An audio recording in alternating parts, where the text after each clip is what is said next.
Assalamualaikum warahmatullahi wabarakatuh. Alhamdulillahirrabbilalamin. Wabihi nasta'inu ala umur dunia waddin wa ala alihi wa sahbihi ajmain. Amma ba'du. Kami dari kelompok 5 akan membahas tentang memahami konsep produksi pembelajaran media berbasis online melalui media sosial.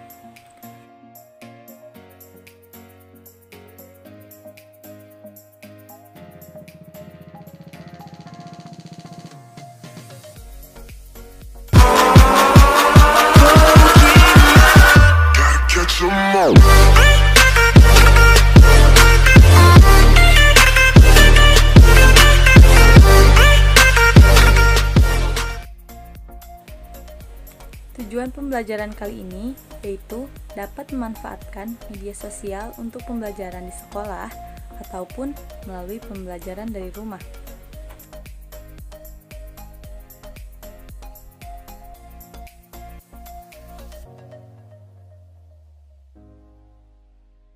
Gadget dan media sosial. Saat ini, hampir semua orang memiliki gadget atau perangkat pintar. Selain itu, mereka juga memiliki akun media sosial untuk berinteraksi dengan orang lain, termasuk anak-anak, meskipun usia mereka di bawah 13 tahun. Pengertian media sosial.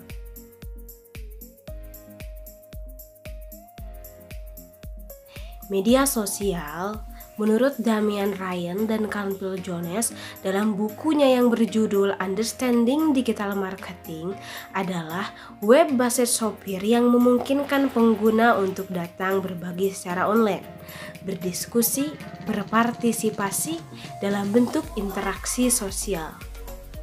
Dan interaksi sosial ini dapat menggunakan foto, video, audio, atau kombinasinya.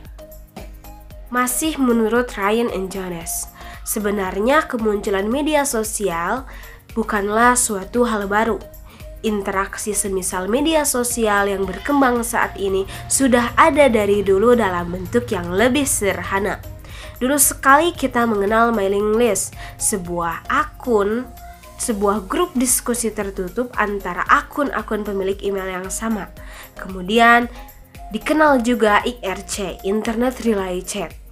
Bentuk-bentuk interaksi via internet ini kemudian terus berkembang sehingga menemukan formulanya seperti pada platform media sosial yang berkembang saat ini.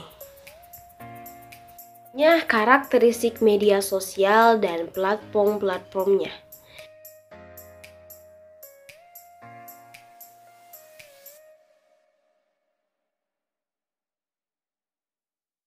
Media sosial menurut karakteristiknya dapat dibedakan dalam beberapa jenis. Di antaranya, 1. Social book marketing.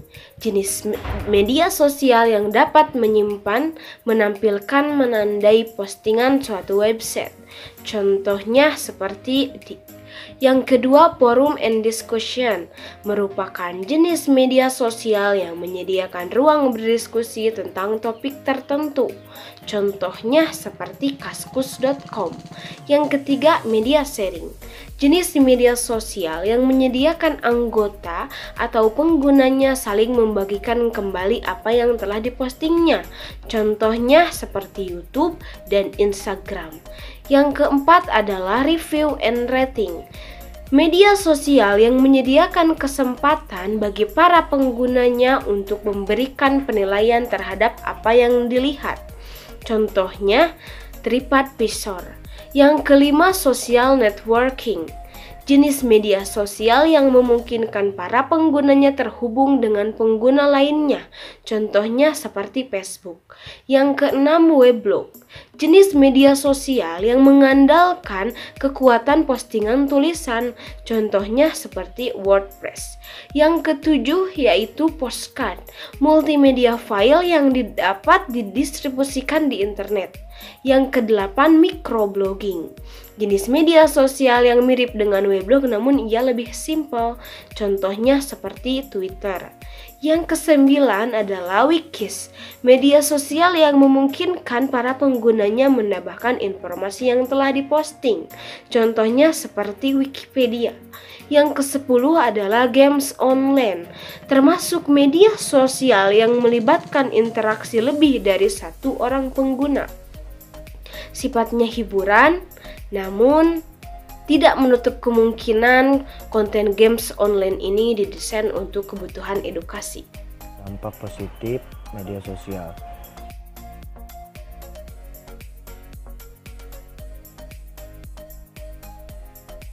Sebagaimana yang telah dijelaskan pada bagian masalah tentang negatifnya media sosial, saya sekarang akan menjelaskan tentang dampak positif media sosial. Yang pertama, menurut Terry Flew, beberapa dampak positif media sosial antara lain sebagai berikut. Yang pertama, membuat segala hal mudah diakses, seperti yang sekarang kita alami, yaitu segala kegiatan atau segala tugas atau pembelajaran atau materi bisa diakses oleh guru-guru kita atau dosen-dosen kita kepada media. Jadi meskipun tidak tatap muka, semua pembelajaran masih berjalan dengan lancar.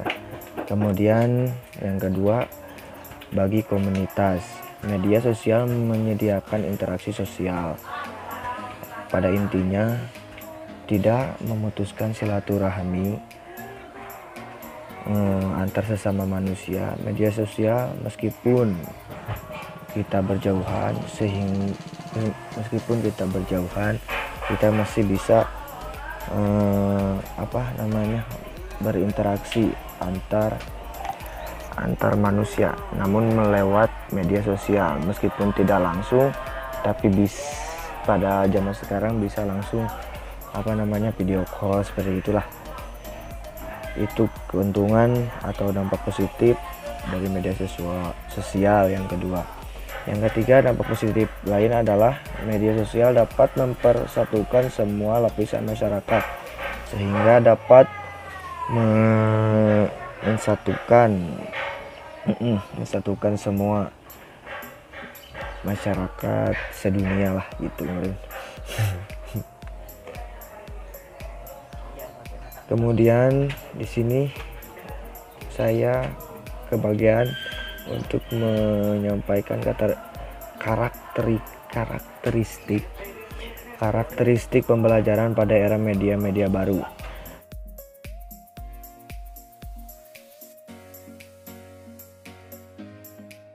Kemunculan media-media baru saat ini telah dipengaruhi pula pada pola-pola pembelajaran generasi saat ini. Lipscomb yang bersama-sama pemimpin sekolah di California, dalam buku Educational Technology for School Leader, menjelaskan bahwa lingkungan media baru telah mendorong seseorang untuk lebih aktif berinteraksi dengan sesamanya. Jadi karakternya pembelajaran media pada era baru ini mendorong pada para siswa atau mahasiswa atau pelajar untuk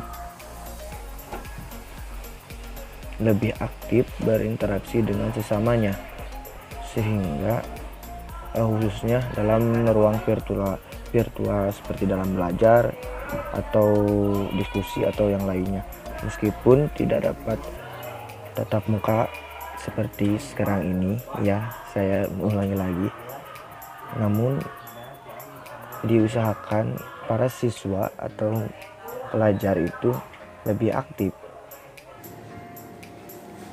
Di sini saya akan menyampaikan materi mengenai pemanfaatan media sosial bagi pembelajaran.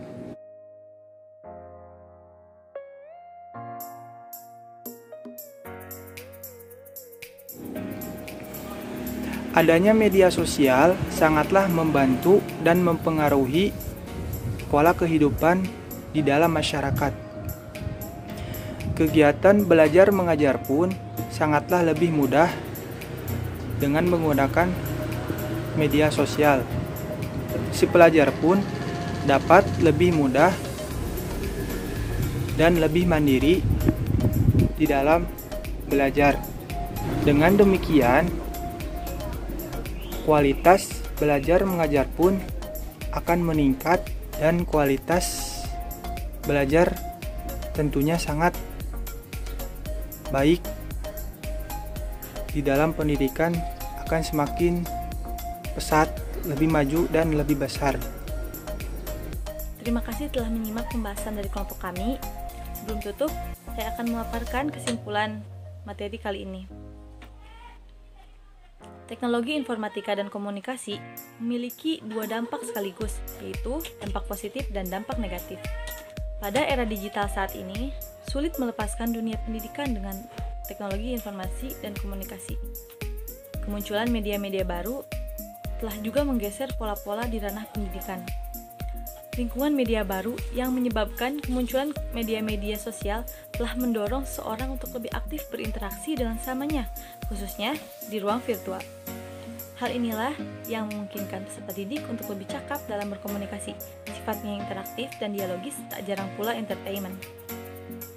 Karakteristik media-media sosial yang berkembang saat ini membawa beberapa peluang perubahan dalam pembelajaran. Hal-hal yang dapat dikembangkan kaitannya dengan pola pembelajaran di era media-media sosial adalah: pertama, melalui pembelajaran berdasarkan rekan sebaya, kedua, kolaborasi, ketiga, kreativitas, keempat, kegiatan berdasarkan minat, kelima, kegiatan berdasarkan persahabatan. Mungkin hanya itu yang bisa kami sampaikan, kurang dan lebihnya mohon dimaafkan. Billahi taufiq wal hidayah. Wassalamualaikum warahmatullahi wabarakatuh.